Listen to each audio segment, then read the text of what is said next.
Dark tourism has been defined as tourism involving travel to places historically associated with death and tragedy. More recently, it was suggested that the concept should also include reasons tourists visit that site, since the site's attributes alone may not make a visitor a dark tourist. Thanatourism, derived from the ancient Greek word thanatos for the personification of death, refers more specifically to violent death. It is used in fewer contexts than the terms dark tourism and grief tourism. The main attraction to dark locations is the historical value rather than their associations with death and suffering. Field of study. While there is a long tradition of people visiting recent and ancient settings of death, such as travel to gladiator games in the Roman Colosseum, attending public executions by decapitation, and visiting the catacombs, this practice has been studied academically only relatively recently. Travel writers were the first to describe the tourism to deadly places. P.J. O'Rourke called his travel to Warsaw, Managua, and Belfast in 1988 "holidays in hell," or Chris Roderick talking about black spot tourism in 1993 of the "milking the macabre." Academic attention to the subject originated in Glasgow, Scotland. The term "dark tourism" was coined in 1996 by Lennon and Foley, two faculty members of the Department of Hospitality, Tourism and Leisure Management at Glasgow Caledonian University, and the term "Thanatourism" was first mentioned by A. V. Seaton in 1996, then Professor of Tourism Marketing at the University of Strathclyde. As of 2014, there have been many studies on definitions, labels, and subcategorizations, such as Holocaust tourism and slavery heritage tourism, and the term continues to be molded outside academia by authors of travel literature. There is very little empirical research on the perspective of the dark tourist. Dark tourism has been formally studied from three main perspectives by a variety of different disciplines: hospitality and tourism. Scholars in this interdisciplinary field have examined many different aspects. Lennon and Foley expanded their original idea in the first book,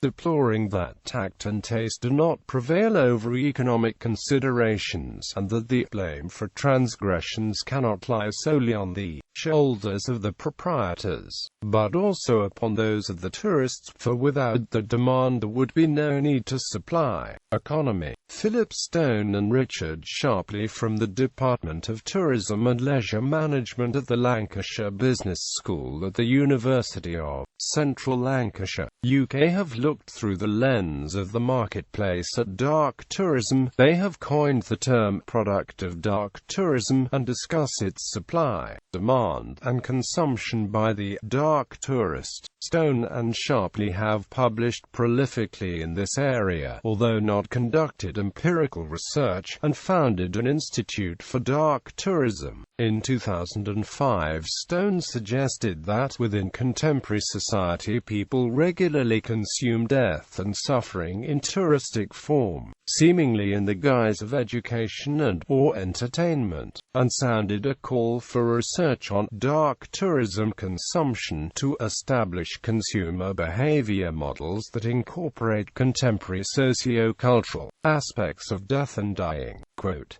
in a 2006 paper, Stone discussed the dark tourism product range, arguing that certain suppliers may share particular product features, perceptions and characteristics, which can then be loosely translated into various shades of darkness. His typology of death-related tourist sites consists of 7 different types, or ordered from light to dark: dark fun factories, dark exhibitions, dark dungeons, dark resting places, dark shrines, dark conflict sites, and dark camps of genocide. In 2008, Stone and Sharpley hypothesized that coming together in places associated with grief and death in dark tourism represents immorality, so that morality may be communicated.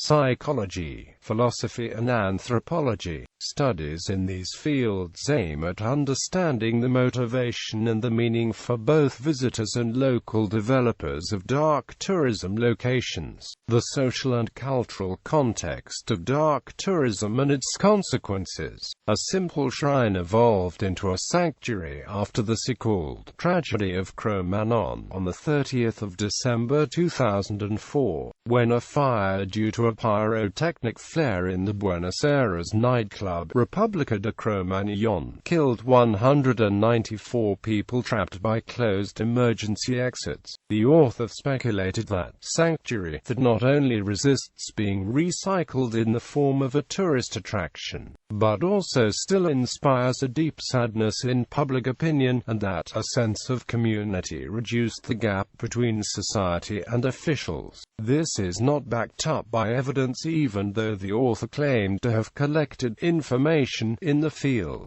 Too large to be described in this piece, akin to diverse ethnographies conducted in this sanctuary. The same author hypothesized in 2012 that dark tourism could be a mechanism of resiliency, helping society to recover after a disaster or catastrophe, a form of domesticating death in a secularized world. The detailed exploration of the aftermath by a sociolinguist, discussed in however interesting, does not explain the genesis of the sanctuary, nor why it has not become a tourist attraction. Criticism. Exploitation. Whether a tourist attraction is educational or exploitative is defined by both its operators and its visitors. Tourism operators motivated by greed can milk the macabre or re-examine tragedies for a learning experience. Tourists consuming dark tourism products may desecrate a place, and case studies are needed to probe who gains and loses. Thanatourism and slum tourism have been described as reinterpreting the pastime according to the needs of financial elite. It has been speculated that nationalism and tourism operate as an instrument not to fragment a nation. Recently, philosopher Maximiliano Costagna coined the term Thanatourism to refer to a climate of social Darwinism aimed at fostering the survival of the fittest. In this climate of struggle, only a few win and the rest loses.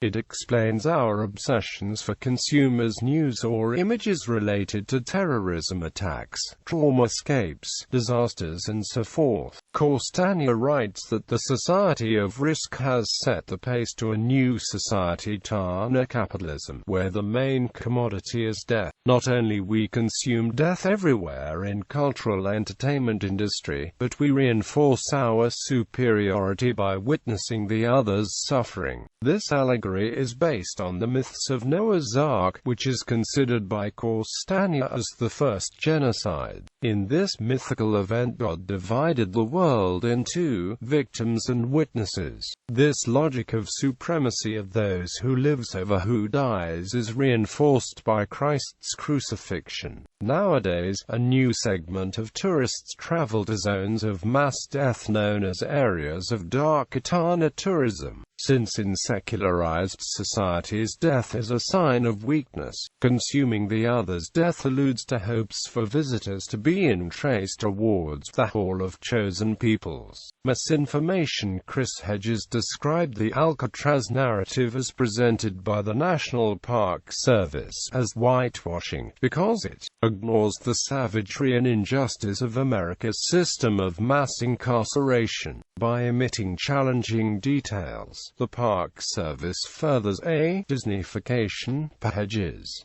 Example destinations. Destinations of dark tourism include castles and battlefields such as Culloden in Scotland and Bran Castle and Poenari Castle in Romania. Former prisons such as Beaumaris Prison in Anglesey, Wales, the Jack the Ripper exhibition in the London Dungeon. Sites of natural disasters or man-made disasters, such as Hiroshima Peace Memorial Park in Japan, Chernobyl in Ukraine and the commercial activity at Ground Zero in New York 1 year after September 11. 2001. It also includes sites of human atrocities and genocide, such as the Auschwitz concentration camp in Poland, the Nanjing Massacre Memorial Hall in China, the Tuol Sleng Genocide Museum in Cambodia, the sites of the Jeju Uprising in South Korea, and the Spirit Lake internment camp center near La Ferme, Quebec is an example of Canada's internment operations of 1914 to 1920.